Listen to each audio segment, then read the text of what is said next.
Toujours dans la série de la réponse aux commentaires sur ma vidéo dont le titre s'intitule « Il n'y a aucun argument qui peut convaincre quelqu'un qui ne peut pas croire », il y a un commentaire que j'ai lu où la personne me demande « Et vous, jamais de remise en question ?» Ah ben si, justement. Je me remets en question tout le temps. J'approfondis ma foi. Quand il y en a qui viennent avec des arguments, avec des difficultés bibliques, ils pensent nous surprendre. Mais j'ai pas besoin que qui que ce soit vienne avec des difficultés bibliques, j'en découvre en lisant la Bible, régulièrement. La différence qu'il y a, c'est comme j'ai vécu une expérience forte avec Dieu, et que je sais qui est Dieu, je sais qu'il est bon, qu'il est compatissant, qu'il est intelligent, son intelligence est bien plus élevée que la mienne, que la nôtre d'ailleurs. Donc je me dis, c'est à moi de faire l'effort de réfléchir, de trouver la solution, de prier pour demander au Seigneur de m'éclairer. Et c'est comme ça que plus d'une fois je me suis retrouvé avec des difficultés.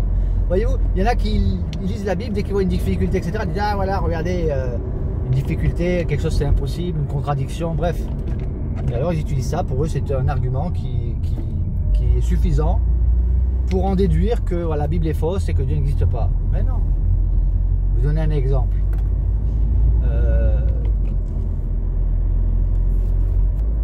Une fois j'ai entendu dans un débat, je crois que c'était des personnes athées, c'était sur un forum ou sur, je ne sais plus exactement, c'était avec des personnes athées. Hein. Quelqu'un qui disait vous tuez un homme, vous êtes un meurtrier, vous tuez un peuple complet, l'humanité entière, et vous êtes un dieu. Voilà. Et il faisait allusion au déluge, voilà, que Dieu s'est mis en colère. Alors la personne a présenté la chose en disant voilà, votre Dieu c'est un caractériel, il a piqué sa petite crise de nerfs parce que voilà, il a décidé que l'humanité en avait ras-le-bol et puis il a envoyé le déluge. Voilà. Et c'est une manière de présenter les choses. Donc qu'est-ce que j'ai fait lorsque j'ai entendu ça? Je me suis plongé dans le texte biblique et là j'ai découvert qu'en fait il n'en était rien. Il suffit de lire le texte biblique pour comprendre ce qui a motivé le Seigneur à envoyer le déluge. Et je ne vais pas vous donner la réponse toute faite. Vous voulez? Allez-y, allez lire dans la Genèse. Voilà. Réfléchissez aussi par vous-même. Utilisez votre cerveau. Donc voilà, ça c'est un exemple parmi tant d'autres. Aussi à une fois, par exemple, aussi l'argument, Dieu choisit un peuple, Israël, ils n'ont pas de terre, et Dieu, voilà, il les envoie dans une terre, il leur dit voilà, vous allez conquérir, vous allez tuer plein de gens. Voilà, donc en Palestine, il y avait des gens qui vivaient tranquillement, ils ont fait de mal à personne, et puis Dieu il a envoyé son peuple, Israël, pour venir exterminer ces gens qui étaient gentils, qui n'avaient rien fait de mal, ils n'avaient rien demandé à personne, voilà votre Dieu. Voilà. Non, il suffit de lire le texte. Que nous disent les textes bibliques? Là, je vais donner quand même des éléments de réponse. Pourquoi Dieu a-t-il donné ce territoire, les territoires qu'il a donné à Israël, à l'époque où il l'a fait? Pourquoi? Et quand vous lisez le texte biblique, et c'est ce que j'ai fait d'ailleurs, parce qu'au début, effectivement, quand on présente la chose comme ça, on se dit ouais, c'est troublant, c'est vrai ça.